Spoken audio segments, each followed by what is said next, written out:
네, 안녕하세요. 네. 합격의 법학원 사무관리론 강의를 맡게 된 최은란 행정사입니다. 오늘 수업 앞서서 오리엔테이션 진행을 할 거예요. 제가 누군지 소개하고, 그리고 사무관리론이 어떤 과목인지 소개하고요. 그리고 공부 방법 어떻게 해야 되는지, 그리고 앞으로 커리큘럼 어떻게 진행되는지 전체적으로 알고 시작을 해야 돼요. 전체적으로. 그래서 오리엔테이션 진행을 할 건데, 제 소개를 민망하지만 간단히 해드리자면, 저도 여러분들과 똑같이 여기 와서 학원 모든 과목 과정 다 듣고 동차로 합격을 했어요. 동차 합격을 했기 때문에 누구보다 여러분들 마음 잘 알고 어떻게 지금 이 시점에는 뭐 해야 되고 가장 빠른 합격의 방법을 계속 알려드릴 거고, 지금 2차는 이제 합격의 법학원에서 하고 있고 1차는 이제 다른 곳에서 행정학 가르치고 있어요. 제가 전공이 이제 행정학이다 보니까 서울시립대학교에서 행정학 학사, 석사 졸업을 했고 지금 박사 과정 재학 중이에요. 그래서 행정학 전공을 되게 오래 했다 이렇게 말씀을 드릴 수가 있고요. 그래서 이제 제 소개 간단히 드렸고, 자, 이번에 시험 통계 말씀을 드릴게요. 자, 최근 3개년 볼게요. 최근 3개년. 일단 8회 볼게요. 2020년 8회 2차 합격률 기준이요. 2차 합격률 35.4%. 사무관리로는 과락률이 약 30% 정도 되죠. 과목 이제 2위. 그러니까 두 번째로 과락률이 높은 거예요. 자, 2019년 9회 볼게요. 9회 27%죠. 앞자리 바뀌었죠. 3에서 2로. 과락률 장난 아니죠. 45%. 그러니까 절반은 떨어진 거예요. 사무관리론 때문에. 과목 1위 굉장히 어려웠다. 그리고 올해죠. 10회 합격률 어때요? 18%. 3, 2, 1 떨어진 거 보이시죠? 과락률 30%로 과목 2위. 그러니까 사무관리론은 과목 1, 2위를 다투고 있는 과목이에요. 그러니까 사무관리론을 꼭 잡으셔야 되고, 일반 행정사 그리고 외번 행정사 분들 공통 과목이니까 잘 하셔야겠죠. 사무관리론. 그리고 합격률 보시면은 점차 엄청 떨어지고 있죠. 지금 11회 준비하시는데 지금부터 하시는 게 제일 합격하는 게 쉬우신 거예요. 갈수록 어려워질 수밖에 없어요. 10회 기준으로 모든 자격증 시험들은 거의 다 어려워져요. 많이 알려졌기 때문에. 이전에는 잘 몰랐어요, 사람들이. 점점 알려져 있어서 어렵기 때문에 지금 시작하는 것이 가장 빠르시고, 지금 동차를 하는 것이 일단 목표잖아요. 1차, 2차 하시는 분들. 2차만 하시는 분들은 당연히 합격이 목표시겠고. 그래서 미리 1차, 2차를 지금 병행을 하시는 게 맞아요. 합격률이 너무 달라졌어요. 그래서 혹시 주변에 행정사 합격하신 분들 아시는 분 있으실 텐데, 그런 분들 옛날에 생각하시면 안 돼요. 지금 엄청 어렵습니다. 예전보다는. 근데 앞으로 더 어려워질 거기 때문에 지금이 앞으로 다가올 시험 중에서 가장 합격하기 쉽다. 그거는 확실합니다. 그래서 지금부터 시작을 하시는 것이 가장 좋다 말씀을 드리고, 자, 강의 과목 소개를 할게요. 과목 소개. 자, 사무관리론이라는 과목의 특징이 달라요. 자, 우리 2차 시험에서는 4과목을 봐요. 민법 중에서 계약법, 그리고 절차론, 사무관리론, 실무법 이렇게 4과목을 보는데, 다른 과목은 사례형, 준사례형, 약수형 3개가 섞여 있어요.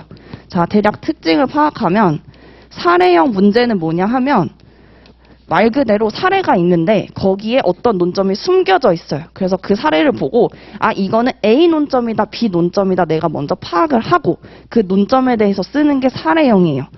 자, 민법은 9회 기준으로 5문제 중에 3문제는 사례형, 2문제는 약수형으로 나왔는데 10회 올 사례형 나왔어요.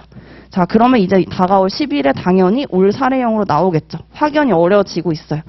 사례형 나왔는데 정답은 A 논점인데 나 B 논점 썼다? 떨어지는 거예요. 그래서 사례형은 논점을 파악하는 게 중요하다. 자, 준사례형 문제는 뭐냐 하면 사례가 나와 있는데 A 논점입니다 라고 써 있어요. 그러면 A 논점에 대입을 해서 이 사례를 풀어주는 거예요. 맞다, 아니다. 그게 준사례형 문제가 되겠고, 세 번째 유형이 약수형이 있어요. 약수형 쉽죠? B에 대해서 논의하세요. C에 대해서 논의하세요. 알려줘요. 약수형. 사무관리론은 모두 약수형으로만 구성이 되어 있어요. 모두 약수령. 그럼 너무 쉬운데 꽈락률 왜 그래요? 못 외우신 거죠. 그냥 암기를 못 외웠기 때문에 꽈락률이 높은 거예요. 그러니까 꼬우는 거 없어요. 응용 없어요. 정확하게, 정직하게 공부하시면 점수를 획득할 수가 있는 과목이다. 자, 이렇게 알아두시면 되겠죠. 자, 근데 사무관리론에 굉장히 힘든 점, 생소하다. 굉장히 낯설 거예요. 아마 사무관리론 공무원 하셨던 분 제외하고는 다 처음 들으셨을 거예요. 사무관리론은 모든 자격증 시험에 아예 없고 행정사 시험에만 있는 유일한 과목이에요. 그래서 다 똑같이 생소하고 완전히 낯설어요. 그러니까 용어 같은 게 처음 보고 익숙하지 않으니까 암기가 어렵겠죠. 그래서 꽈락률이 높을 수밖에 없다. 그런데 이 말은 모두가 같은 어려움이고 다 약수령 시험이라고 하면 정직하게 내가 열심히만 한다면 이런 사례형은 내가 진짜 열심히 했는데 시험날 갑자기 너무 헷갈려서 순간 비논점으로 잘못 쓰면 굉장히 억울하게 떨어질 수 있겠죠. 근데 사무관리론 그런 게 없어요. 정직하게 누구보다 꼼꼼하게 계속 반복을 하면 전략 과목으로 삼을 수가 있습니다. 전략 과목. 그래서 이 생소하고 낯선다 이 말은 내가 정말 열심히 하면 누구보다 더 잘 받을 수 있는 과목이다. 이렇게 말씀드릴 수가 있고 사무관리론이 약수령 시험인 건 맞지만 그래도 기본이 뭐예요? 법과목 출제 범위예요. 법과목. 지금 크게 두 가지로 나눠 볼 수가 있어요. 1과 2로. 자, 1은 우리가 민원처리법이에요. 민원처리법, 법률, 시행령, 시행규칙까지 해서 민원처리법에 관련된 법과목이 있고 두 번째로는 행정효율과 협업 촉진에 관한 이제 규정이에요. 시행령, 시행규칙, 그리고 여기 업무 편람까지 같이 나와요. 그러니까 맘먹고 불이타 내겠다. 불이타가 뭐냐 하면 수험적으로 아무도 예측하지 못한 문제를 불이타라고 해요. 여기서 업무 편람에 있는 거 구석에서 내면 아무도 못 맞춰요. 어쩔 수 없어요, 이런 거는. 근데 이번에도 이제 10회 사무관리론 불이타 나왔어요. 시험 끝나고 사람들이 걱정해서 불이타 못 썼다, 소설 썼다.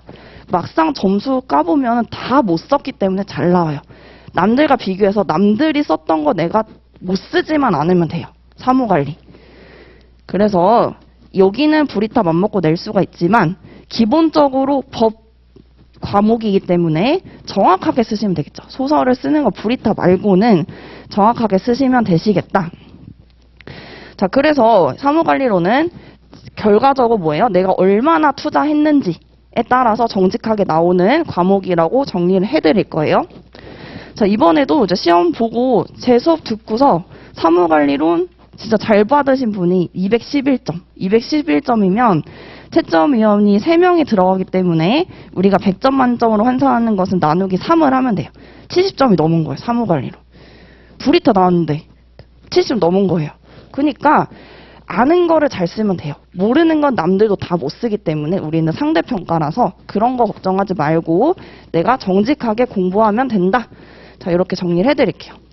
자, 그러면 공부 어떻게 해야 되는지 공부 방법 말씀을 드릴 건데 이거는 좀 행정사 시험의 공통적인 공부 방법이에요. 자, 여러 가지 법과목, 자격직, 전문직들이 있죠. 뭐 변호사라든지 노무사라든지 그런 다른 자격증들은 법전이 주어져요. 시험장에. 근데 우리 시험은 법전이 없습니다. 시험장에. 요거 차이점을 아셔야 돼요. 그래서 만약에 다른 과목을 공부하셨던 분이라든지 우리 시험 봤을 때 이거 그렇게 어렵지 않은데? 라고 말씀하시는 분이 있을 수 있어요. 우리는 법전이 없어서 법 조문 다 외우고 들어가는 거예요. 그러니까 그냥 명확하게 그런 사전 지식 없이 문제만 보고 파악하는 게 아니겠죠. 우린 법전이 없어서 법률, 시행령, 시행규칙 다 암기하고 들어가는 거예요. 암기하고 들어가서 논점까지 맞춰야 돼요. 생각보다 어렵습니다. 법전이 없다. 자, 요거 알고 가시면 되시고.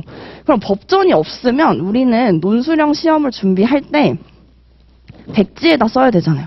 법전이 없으면 길을 찾아가야 되는데 지도가 없는 거예요. 그러면 길을 다 외울 수 없겠죠. 복잡하니까.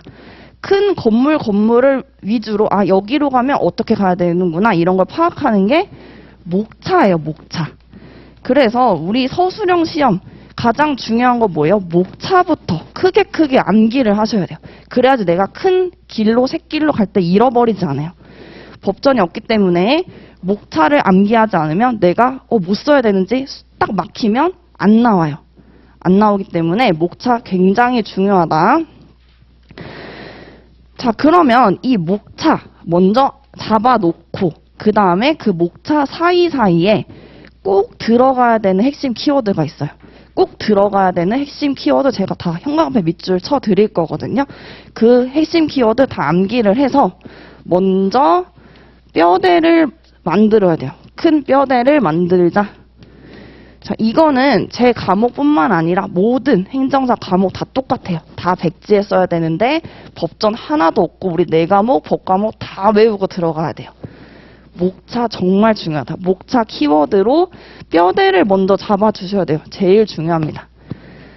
자, 그 다음에 마지막으로 사무관리론 아까 전에 생소하다 그랬죠. 낯설다 그랬죠. 낯설면 어떻게 해야 되냐? 빨리 친해지면 돼요. 빨리 친해질 건데 어떻게 친해지냐? 회독수를 엄청 높여야 돼요. 회독수를 엄청 높여야 된다. 그래서 막 나중에 암기해야지 하면 암기가 안 돼요. 법전 없고 4과목 다 암기해야 되는데 지금부터 조금씩 차곡차곡 암기를 해주시면 되겠다. 그래서 친해지면 된다. 이렇게 말씀을 드릴 거고, 자, 특히 이 직장 병행하시는 분들 많을 거예요. 직장 병행하시는 분들은 시간이 없죠. 시간이 없어요. 그래서 이번에 엄청 고득점은 아니어도 넉넉하게 한 50 후반 60점 사무관리 붙으신 분들이 저한테 좋았다고 하는 공부 방법, 제가 추천드리는 건 뭐냐면 여러분들 실강 들으시는 분들도 복습 동영상 제공이 돼요. 그리고 인강 들으시는 분들 당연히 인강이 있겠죠. 그러면 특히 사무관리로는 다 암기기 때문에 이동할 때, 예를 들면 차로 이동할 때나 아니면 대중교통 이용할 때나 수업했던 거를 좀 배속을 빨리 해서 계속 들으세요.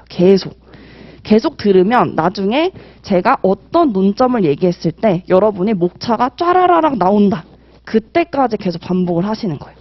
그래서 이렇게 이동하실 때 계속 강의를 계속 회독하시고 아니면 좀 우리 공부한 기본서가 있지만 이제 나중에 제가 핵심 요약집 바로 출간 예정인데 그 요약서를 가지고 다니면서 계속 회독수를 높여주시면 돼요. 이렇게 들어가시면 되겠고, 자, 우리는 시간이 없어요. 직장 병행하시는 분들 아시겠지만 시간이 없습니다. 최대한 효율적으로 해야 돼요. 효율적으로 하려면 최대한 효율적인 강의를 듣고 제가 중요하다고 핵심이라고 체크한 거 위주로 빨리 회독을 하셔야겠죠. 만약에 내가 혼자 하시겠다 하시는 분들 물론 합격할 수는 있겠지만 너무 오래 걸려요. 너무 오래 걸리고 지금 여러분들이 이 학원 일단 선택을 하셨는데 과목별로 보시면 자, 이준희 행정사님도 1회 합격하셔서 지금까지 계속 수업하시고 법학과 전공하셨죠. 계속 여러분들한테 떠먹여 드리려고 강의 준비하셨을 거고 저도 동사를 합격해서 빠른 노하우 드릴 거고 행정학 전공을 했었고 하고 있고 김미아 우리 교수님도 여러 가지 자격증 다 민법 들어가시기 때문에 최신 트렌드, 민법 경향 같은 거를 문제로 굉장히 잘 내시고 잘 찝어주시고 정지성 행정사님도 6회 수석을 했기 때문에 노하우가 엄청 많으시단 말이에요. 우리가 다 떠먹여 드리려고 분석을 해서 드리는 거니까 최대한 쫙쫙 스펀지처럼 흡수를 하시면 돼요.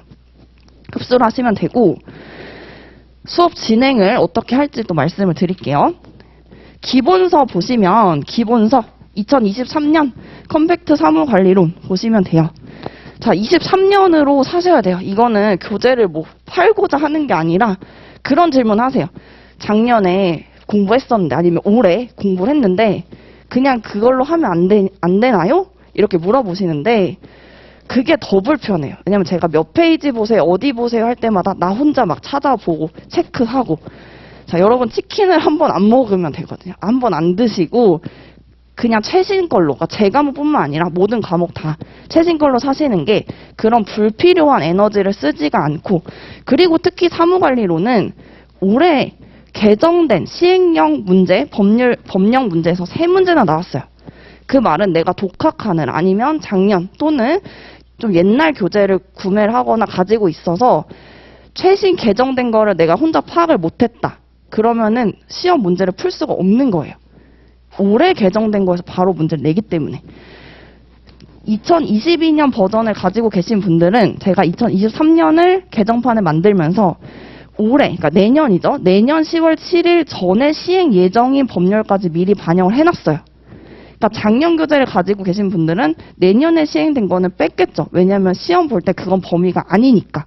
그거를 나름 다 조절을 해서 개정을 낸 거기 때문에 구매를 하시는 게 가장 좋습니다. 자, 그 다음에 기본서 교재로 수업을 나갈 거고, 제 수업의 가장 큰 특징은 이제 큰 흐름을 잡을 거예요. 암기 계속 하는 거 물론 중요하지만 이해하지 않고 그냥 암기를 했을 때 완전 무너져요. 마지막에.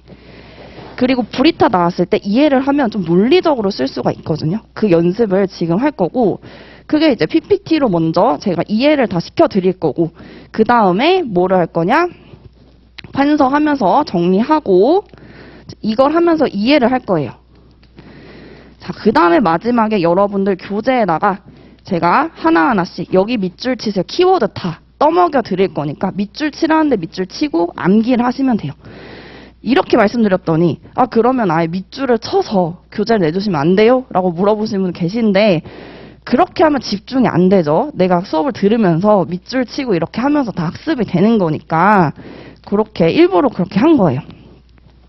자, 그러면 이 교재의 마지막에 제가 형광펜으로 밑줄 쳐드릴 건데, 당연히 목차와 중요 키워드 이렇게 밑줄 쳐드리겠죠. 목차 키워드 두 가지 색은 좀 다르게 해주시는 게 좋아요. 그래서 내가 어떤 논점 봤을 때 목차 색은 이런 색, 키워드 색은 이런 색, 이렇게 두 가지로 나눠서 보시는 게 좋고, 자, 이거는 뭐 개인차마다 다르지만 글자가 이렇게 있으면 밑에다 이렇게 밑줄을 치는 방법이 있잖아요. 저도 이제 다른 변호사님께 배워서 써먹는 방법인데, 글자가 있고 이렇게 밑에다가 밑줄을 치는 방법보다 글자 위에다 이렇게 형광펜을 입히는 방법이 있죠. 이게 봤을 때 훨씬 더 빨리 읽혀요. 밑줄을 치면 글을 보고 밑줄을 본다고 하면, 형광펜을 치면 이 글자 위에다가 덮어버리기 때문에 생각보다 회독수 차이가 많이 나요. 근데 이거 봤을 때 뭐 별거 아닐 수도 있겠지만 우리가 행정사 시험은 하루에 4과목을 다 봐요. 자, 이 말은 뭐냐? 하루 전에 4과목 복습을 다 해야 돼요. 이런 게 쌓이는 거예요, 생각보다. 그러니까 저는 일단 노하우 최대한 빨리 시켜드리려고 노하우를 말씀드렸으니까 이렇게 하셔도 되고, 아니면 나만의 방법이 있다. 물론 여러 가지 방법이 있겠죠. 그대로 해주시면 되겠습니다. 그래서 형광펜 밑줄을 치고 그거 위주로 계속 회독수를 늘려주시면 돼요. 자, 그 다음에 한번 커리큘럼 볼게요. 커리큘럼 진짜 중요합니다. 우리 1년 농사 중요하죠. 어떻게 진행되는지를 파악을 하고서 수업을 들어가야 돼요. 자, 지금이 뭐냐면 1순환이에요. 기본 이론 1순환인데 12월부터 2월까지 진행될 거예요. 12월부터 2월까지 진행되고, 우리 수업은 24일 그 크리스마스 이브 휴강이고, 저는 당연히 할 거라고 생각했는데 굉장히 학원이 인간적이더라고요. 그래서 24일에 휴강을 한다. 그리고 그 설 연휴 이렇게 휴강을 하고요. 이때 주교재는 우리 기본서, 그리고 부교재는 제가 요약집을 이제 곧 출간 예정인데, 이 요약집으로 지금부터 암기할 수 있으면 이제 암기를 하시면 되겠죠. 이렇게 같이 병행을 할 거고, 이때는 우리가 이해를 하고, 많이 할 수가 없어요. 이해를 하고, 이런 흐름이구나 하고 잡으면 돼요. 잡으시면 되고, 암기를 아마 한 10에서 20% 정도밖에 못 하실 거예요. 당연해요. 처음이기 때문에 우리 목표가 이렇게 된다라고 할게요. 암기량이 이때는 10에서 한 20% 잡으시면 되고, 자, 이 순환은 언제냐? 이거 끝나고 기본이론 2라고 해서 3월부터 들어가요. 3월부터 5월. 자, 요때는 아무래도 1차랑 2차 병행하시는 분들은 이때는 1차에 조금 더 집중을 하셔야 되기 때문에 선택 사항으로 좀 마지막에는 빠지실 수 있겠지만, 어쨌든 3월부터 5월까지는 이때 주교재를 우리 요약집으로 갈 거고, 이때 제가 프린트로 키워드 빈칸을 뚫어서 이제 테스트를 볼 거예요. 암기 체크하는 거. 그래서 이제 부교재로 기본서 같이 병행을 할 거고, 자, 이때부터는 당연히 뭐예요? 목차랑 키워드 슬슬 암기해야겠죠. 목차, 키워드 이때 암기할 거예요. 이때도 우리 암기 목표는 한 3에서 40%. 잘 안 돼요, 생각보다. 잘 안 돼요. 그리고 나서 이때 1차가 끝나요, 1차. 1차 시험이 이번에 언제예요? 6월 3일이죠. 이때 끝나면 바로 3순환, 사례형 모의고사 개강을 할 건데, 이때 바로 진도형 모의고사. 그러니까 사례형 모의고사인데, 사무관리로는 사례가 없잖아요. 그러니까 진도형으로 나가요. 저는 진도형 모의고사로 나갈 거고, 이때 외웠던 목차 키워드를 외웠죠. 이거를 가지고 백지에다가 문장 만들기 연습을 하는 거예요. 그러니까 다 유기적으로 연결돼 있어요. 이때 바로 시작 안 돼요. 목차 키워드 외워놓고 두 개를 조합해서 문장 만드는 연습을 하셔야 되고, 두 번째 백지 테스트. 내가 이때 외운 것 같은데 막상 백지에다가 써보려고 했더니 잘 안 나오는 게 있을 거예요. 그거는 내가 약한 논점이에요. 그런 걸 파악을 하시는 거예요. 이때 진도형 모의고사를 한 7회 정도 하거든요. 7회를 다 보시고 제가 첨삭을 다 해드리고, 첨삭했을 때 제가 여기를 우리가 이제 모집단 표준으로 봐서 한 A뿔, A0 이렇게 학점을 드리는데, 계속 꾸준히 A0 맞으셨던 분이 180점대 나오시거든요. 실제 시험에서. 이번에 180 나왔다는 거는 사무관리 60점이 넘는다는 뜻이에요. 그러니까 내가 이 A군에 속하도록 계속 연습을 하시면 되겠죠. 이렇게 드릴 거예요. 그래서 이때부터 들어갈 거고, 이때 암기 목표는 40에서 60%. 여기가 좀 편차가 있어요. 사람마다.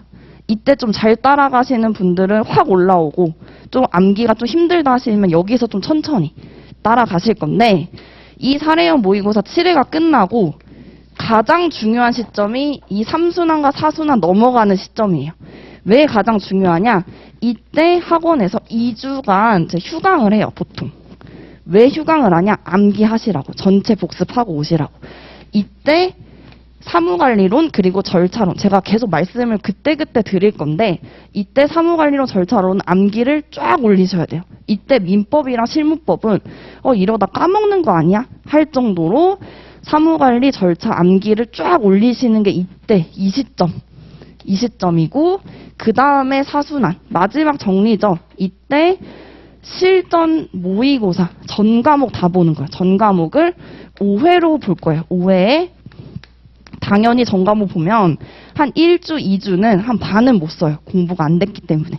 목표는 이 5회가 끝나기 전까지 전체를 다 쓰는 것을 목표로 하면 되겠죠.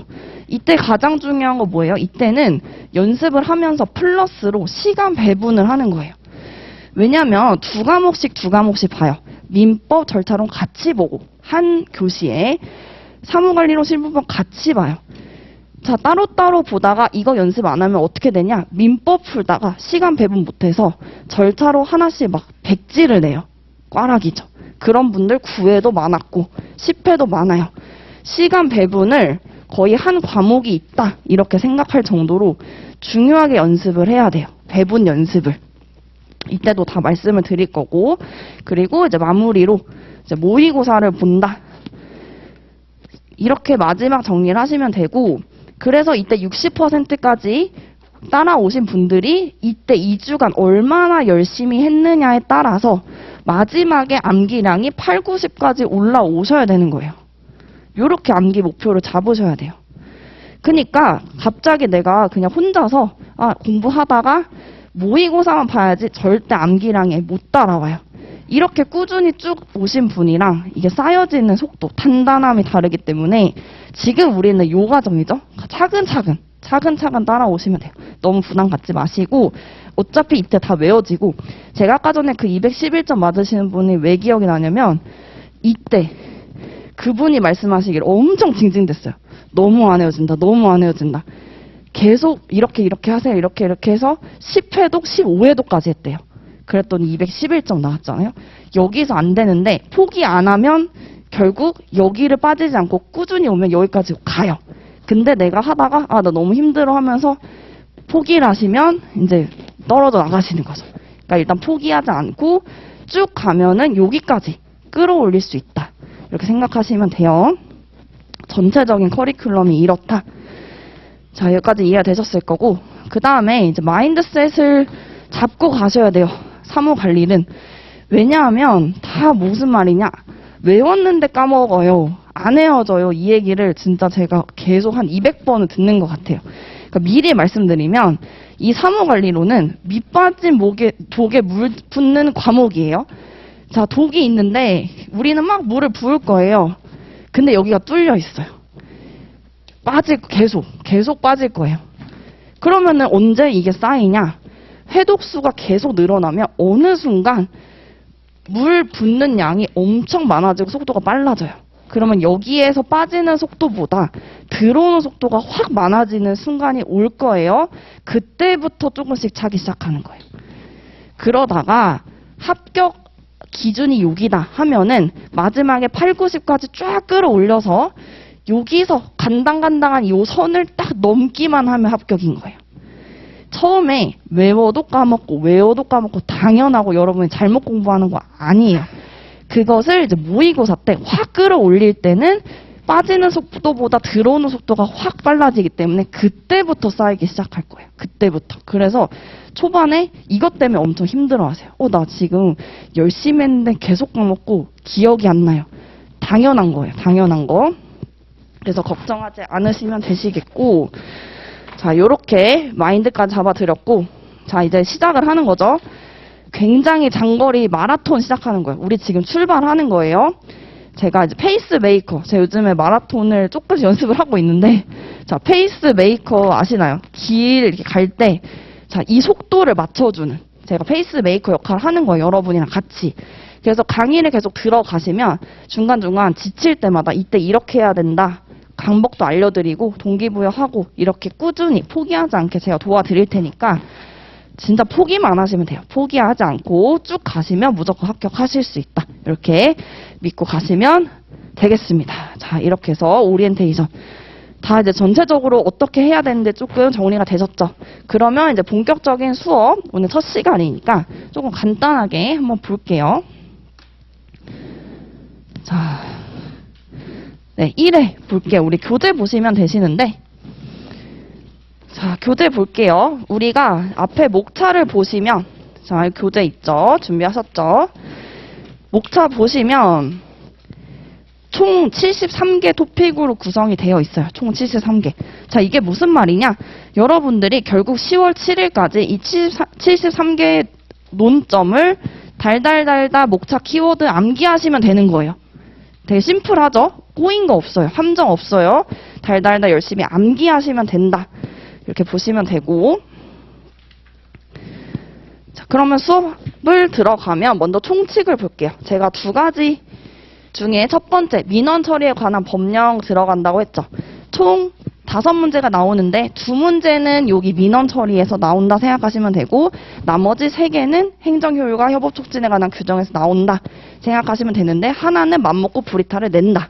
그러니까 4문제인데 적어도 이 민원 처리에 관한 법령은 좀 이 법조문에서 거의 출제가 돼서 이 앞부분을 꽉 잡고 가야 돼요.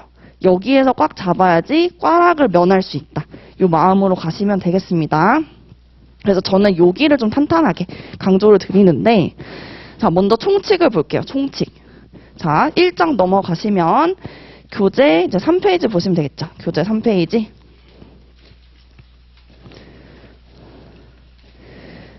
네, 교재 3페이지 들어가서 총칙 볼게요. 자, 총칙은 보통 목적, 법목적이라든지 용어를 정리하는 부분이에요. 용어 정리. 근데 이런 법목적이라든지 용어 정리가 왜 중요하냐? 불이타가 나왔을 때 쓸 게 없죠? 못 써야 돼요? 법목적 쓰면 되겠죠.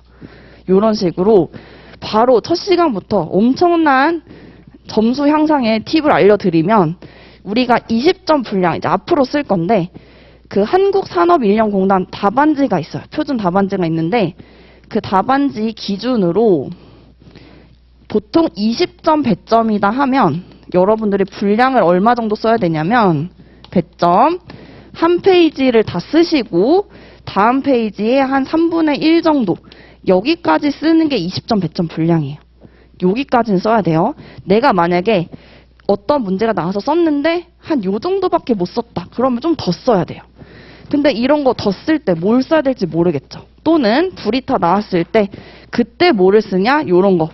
목적. 이런 목적을 보론으로 잡고 써주시면 돼요. 보론.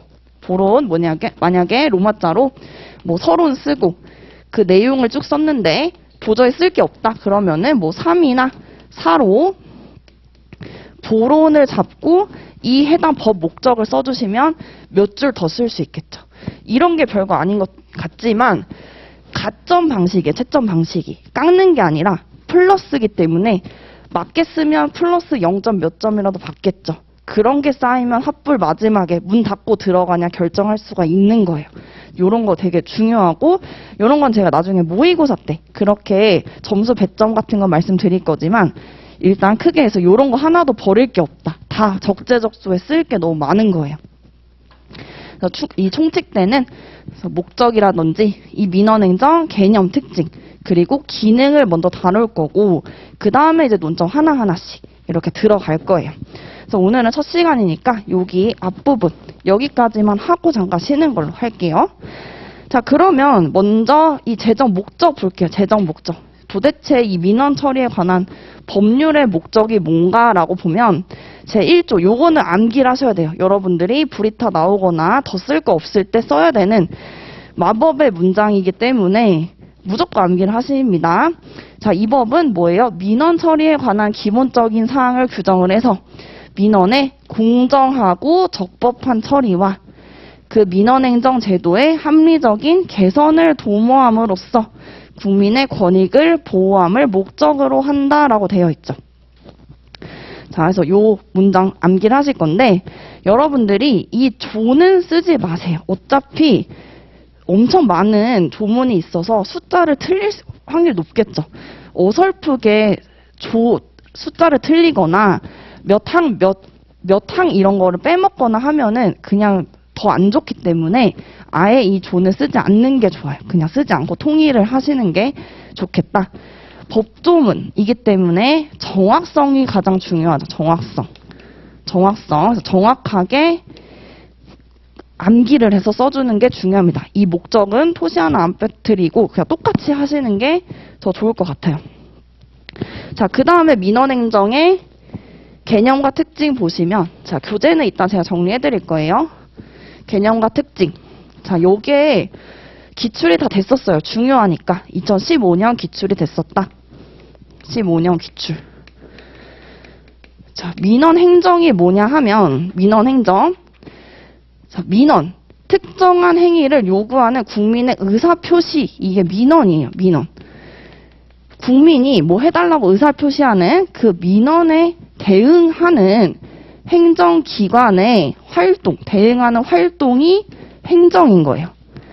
민원인이 국민의 의사표시에 대응하는 활동이 행정. 이 두 개를 합해서 민원행정이라고 하는 거예요. 민원행정. 그러면 민원행정의 특징이 있겠죠. 특징. 이게 바로 우리 행정사가 지금 필요한 이유가 특징이 되겠죠. 자, 민원은 굉장히 변동성, 유동성이 굉장히 크죠. 유동성, 변동성이 굉장히 크고 다양해요. 민원 종류가 굉장히 다양하다. 또 민원 행정을 해주려면 당연히 비용이 들겠죠. 비용이 들기 때문에 재정 지출을 수반을 할 수밖에 없는 게 민원 행정의 특징이에요. 또 민원이 우리 지금 행정 국가화 형상이 뭐예요? 점점 민원의 양이 늘고 있죠. 양적으로도 팽창하는데 민원 하나하나가 엄청나게 연관되는 게 많아서 질적으로도 굉장히 복잡해요. 그래서 민원인 분들이 직접 할 수 있겠지만 너무 어렵고 복잡하기 때문에 행정사에게 맡기는 거죠. 대리를 하는 거죠. 그래서 민원행정이 이런 특징을 가지고 있다. 자, 이렇게 양적으로 늘고 질적으로 굉장히 복잡하기 때문에 전문적인 지식이 필요해요. 전문적인 지식, 그리고 협력을 통해서 공동의 노력을 해야 되는 게 민원행정의 특징이에요. 그러니까 우리가 왜 필요한지, 이게 수요죠. 이런 민원행정의 수요에 맞춰서 생긴 게 뭐예요? 공급인 행정사가 생긴 거겠죠. 이렇게 변화하고 있다 생각을 해주시면 되겠죠. 자, 그 다음에 개념과 특징 다음에 그럼 민원행정의 기능까지 살펴보고 교재 같이 볼게요. 기능. 그러면 민원행정은 어떤 역할을 하는지, 기능을 하는지 살펴볼 거예요. 자, 아까 전에 민원행정이 그 국민의 요구에 대응하는 행정기관의 활동이라고 했죠. 근데 여기서 주의하셔야 되는 게 행정기관의 활동이지만 그 행정 내부의 관리적인 기능이 아니에요. 내부적인 기능이 아니다. 자, 이게 무슨 말이냐? 내부적인 기능이 아니라 그 국민의 요구에 맞춘 산출인 거예요. 국민의 요구에 맞춰서 하는 산출이다. 자, 요 틀을 가지고 보시면 되는데, 자, 먼저 민원행정은 민원 제도를 통해서 통제의 수단을 가지고 있어요. 어떤 제도가 있기 때문에 국민의 통제를 공식화할 수 있겠죠.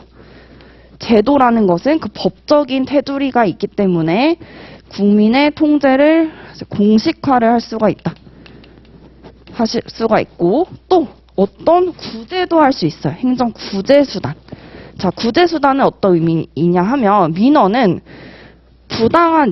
부당한 처분을 받았어요. 불이익을 시정할 수 있는 기능이 민원으로서 매우 간편하죠.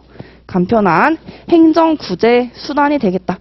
그러니까 민원은 국민의 불이익을 시정함으로써 굉장히 간편하게 구제해 줄 수 있는, 통제도 하지만 구제도 할 수 있는 기능을 가지고 있다. 자, 또 주민이 민원행정을 통해서 참여를 할 수가 있겠죠. 정책 결정이라든지 집행에 참여를 할 수가 있어서 주민의 의사를 표시한다. 의사를 표시한다는 게 참여하는 거예요. 뭐가 필요하다. 이런 게 정말 필요하다. 이런 참여, 의사 표시를 할 수 있는 주민이 참여하는 그 기능을 가지고 있다. 자, 그럼 마지막으로 뭐예요? 국민의 요구에 대응하는 행정부의 활동을 계속함으로써 서로 대화를 하죠. 국민과 행정기관이 서로 상호작용을 하기 때문에 투명성 그리고 신뢰성을 제고하는 그런 기능을 가지고 있는 게 이 민원행정의 기능이다. 이렇게 정리하실 수가 있겠죠. 자, 이 총칙 부분은 아셔야지 전반적으로 이해가 되고 기출도 됐고 브리타 나왔을 때 내가 이해한 바를 토대로 이제 쓸 수가 있는 거예요. 자, 그럼 여기까지 하고 우리 교재 같이 볼 거예요. 교재. 이제 밑줄 치라고 말씀드릴 거예요. 자, 3페이지 보시면 자, 로마자 1번에 민원 처리에 관한 법률의 제정 목적, 여기 목차죠. 목차 밑줄을 치고, 자, 내용 목적은 다른 색으로 바꾸시고, 자, 이 법은 민원 처리에 관한 기본적인 사항을 규정 밑줄을 치시고, 민원의 공정하고 적법한 처리 밑줄, 그 밑에 줄에 민원행정제도의 합리적인 개선을 도모 밑줄 치시고, 우측에 국민의 권익을 보호함을 목적으로 한다 밑줄. 자, 여기는 어쩔 수 없이 다 밑줄 칠 수밖에 없죠. 마법의 문장이라 말씀을 드렸습니다. 정확하게 외우셔야 되고, 제가 교재에 보시면 밑에 이렇게 박스 처리해놨죠. 이 박스 처리는 정말 제가 개정을 내면서 이 민원 처리에 관한 법률 조문이 하나도 빠지지 않도록 다 내용을 녹여놓고 참고하시라고. 그러니까 뒤에 막 범조문 찾기 불편하시잖아요. 바로 밑에 박스 처리해놨으니까 요거는 참고적으로 보셔도 되시고 안 보셔도 되고 그냥 참고용으로 넣어놓은 거니까 너무 신경 안 쓰셔도 돼요. 불편함을 좀 편하게 해드리려고 한 거예요. 자, 그 다음에 로마자 2번에 민원행정의 개념과 특징 밑줄 치시고 우측에다가 2015년 기출이라고 표시할게요. 그 다음에 1번 민원행정의 개념 목차죠. 목차 밑줄. 자, 내용에 행정기관의 밑줄. 특정한 행위를 요구한 국민의 의사표시 밑줄. 이게 민원이죠. 그 다음에 대응하는 활동 밑줄. 이게 행정인 거예요. 민원행정. 자, 2번 민원행정의 특징 목차 밑줄 치시고, 자, 가로 1번. 변동성과 다양성 밑줄 치시고, 첫 번째 줄에 유동적, 변동적 밑줄. 그 다음에 마지막 줄에 다양성 밑줄 치실게요. 다양성 밑줄. 자, 반가로 2번 재정지출 수반 밑줄 치시고, 두 번째 줄 우측에 많은 비용을 투입 밑줄 치실게요. 많은 비용을 투입. 자, 반가로 3번 양적 팽창성과 질적 복잡성 밑줄 치시고, 그 다음에 넘겨서 4번, 반가로 4번에 기술성과 전문성 이제 밑줄 칠게요. 첫 번째 줄에 민원 처리에 있어서 밑줄, 고도의 기술성과 전문적 지식이 필요 밑줄 치시고, 두 번째 줄에 서로 협력하여 공동의 노력 밑줄. 자, 그 다음에 로마자 2번 볼게요. 로마자 2번. 민원 행정의 기능하고 목차 밑줄 치시고, 첫 번째 줄, 국민의 특정한 요구 투입에 대하여 산출을 생산하는 기능 밑줄 치실게요. 그러니까 민원 행정이 우리가 생각하기에 뭔가 행정기관 안에 그런 내부적인 관리 기능이 아니라는 거예요. 국민의 외부에서 요구에 의한 산출 생산 기능을 수행하고 있다. 알아두시고, 자, 1번 행정통제수단 밑줄. 자, 1번에 행정통제수단 밑줄. 자, 첫 번째 줄에 민원행정제도 밑줄 치시고, 자, 그 다음에 두 번째 줄 끝에 행정관료제에 대한 국민의 통제를 공식화 밑줄 칠게요. 자, 2번에 구제수단 밑줄. 행정구제수단. 자, 그 다음에 두 번째 줄에 부당한 행정으로 인한 불이익을 시정하고자 하는 의사표시 밑줄. 그 다음에 두 번째 줄에 매우 간편한 행정구제수단 밑줄. 자, 3번. 행정의 주민 참여 밑줄 칠게요. 그 다음에 네 번째 줄 끝에 행정과정의 밑줄, 국민이 참여하여 자신의 의견과 의사를 표출하는 기능. 여기 밑줄 치시고. 자, 마지막 4번. 신뢰성 제고수단 밑줄 치시고. 첫 번째 줄에 국민과 정부 간의 대화를 위한 중요한 창구 역할 밑줄. 그 다음에 우측에 행정의 투명성 확보와 국민 간의 신뢰성 제고 이렇게 밑줄 칠게요. 자, 여기까지 해서 일단 수업 어떻게 진행하시는지 아시겠죠? 먼저 이제 PPT 보시면서 제가 필기하라고 따로 말씀드릴 테니까 일단 내용 아시는데 집중을 하시고, 그 다음에 교재에서 어차피 다 밑줄 하나하나씩 쳐드릴 거고, 다 똑같이 밑줄을 쳐드리는데 놀라운 사실은 모의고사 볼 때 답이 엄청 다양해요. 엄청 다양하다. 그래서 일단 키워드는 정확하게 외워주시면 되는데, 지금 과정의 목표는 제가 암기량 10에서 20% 말씀드렸죠. 너무 크게 다 외우려고 해도 과목의 휘발성이 엄청 강해요. 그래서 지금 만약에 나는 사무관리론 무조건 다 외워야지 하고 막 달달달 외우셔도 마지막에 가면 계속 휘발이 돼요. 그러니까 너무 부담 갖지 마시고 쭉 이해하고 밑줄 치면서 적어도 큰 목차, 키워드가 뭐지 하고 기억하시는 위주로 쭉 따라오시면 되시고, 자, 포기하지 말라고 정말 말씀드리고 마라톤이라고 말씀드린 이유가 뭐냐면, 막판 가면은 우리 마라톤도 뛰다 보면 마지막에 포기하잖아요. 거의 다 왔는데. 진짜 많아요. 어느 정도냐면 10명이 2차를 공부하는 그룹이 있다 하면 시험장에 들어가는 건 2명, 3명이에요. 중간에 엄청 포기해요. 힘들어서. 안 될 것 같아서. 여러 가지 이유. 이때 다 열심히 하다가 마지막에 멘탈이 나가고 안 될 것 같고 힘들어서 포기를 해요. 생각보다 시험장에 들어가서 진짜로 쓰는 실제 경쟁률이 그렇게 높지가 않은 거예요. 그러니까 행정사가 합격이 쉬운 거는 상대적으로 맞습니다. 아무래도 뭐 다른 노무사, 뭐 세무사, 간평사 등등의 과목보다 세무사가 이제 올해가 60회? 환갑이라고 치면 우리는 이제 10살밖에 안 됐어요. 되게 어리고 잘 몰라요. 그래서 고여있는, 누적되어 있는 수험생층이 많지 않기 때문에 동차 가능성이 완전히 높죠. 완전 높은데 이제 앞으로는 어려워지겠죠. 근데 과목이 다 법 과목이기 때문에 공부가 쉬운 건 아니에요. 행정사 10대라는 거는 합격하기가 쉽다는 거지. 상대적으로 공부가 쉽다는 말이 아니에요. 그리고 아까 말씀드렸다시피 다른 공부하셨던 분이 이거 보고 문제 어렵지 않은데 우리는 법전이 없어요. 다 외워야 돼요. 그러니까 완전히 그 전제 조건이 다 다르기 때문에 착실하게 따라오시면 될 것 같고, 저는 어쨌든 제 수업 꾹쭉 따라가시면서 이때 이거 하셔야 돼요. 이렇게 멘탈 잡고 동기부여 해드리면서 전체적인 과목 밸런스를 계속 잡아드릴 거니까 사무관리론이 계속 반복되는 과목이지만 제가 중간중간에 이제 포기하지 않도록 노력해 드릴 테니까 이제 열심히 오늘부터 공부 시작이니까 꼭 마음 잡고 진행하시면 되겠습니다. 네, 일단 1교시는 여기까지 하고, 자, 우리 첫 시간 좀 힘드시니까 쉬었다가 15분 쉬었다가 3시에 시작하는 걸로 하겠습니다. 감사합니다.